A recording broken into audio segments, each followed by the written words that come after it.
Iya KB geus bikeun nya hutang Bang Emokna ku aing dilunasan.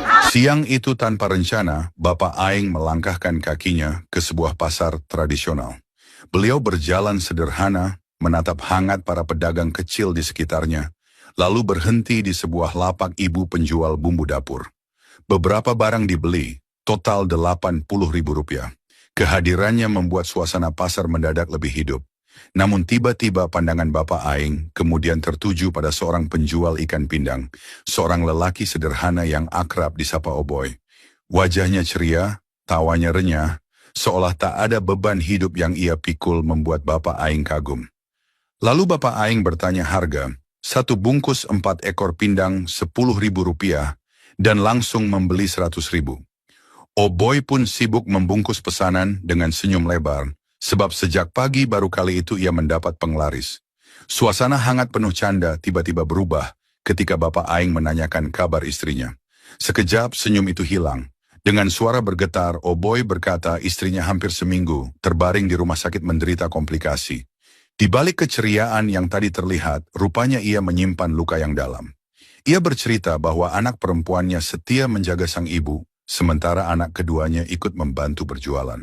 Mencari uang biaya pengobatan, modal usahanya makin menipis.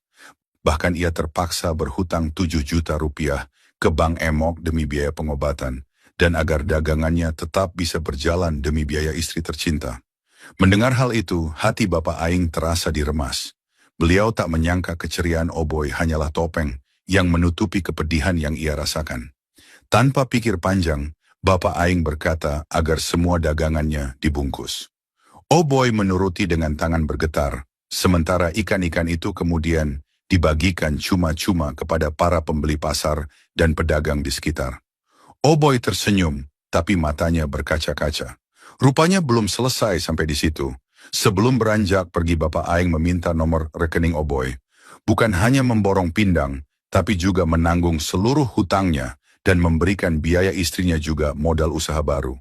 Sekuat apapun ia mencoba tegar, hari itu hati Oboy luluh tak kuasa lagi. Air matanya pecah berderai, memeluk erat Bapak Aing seakan merangkul kembali harapan yang hampir padam. Hidup seringkali menyimpan cerita di balik senyum yang terlihat.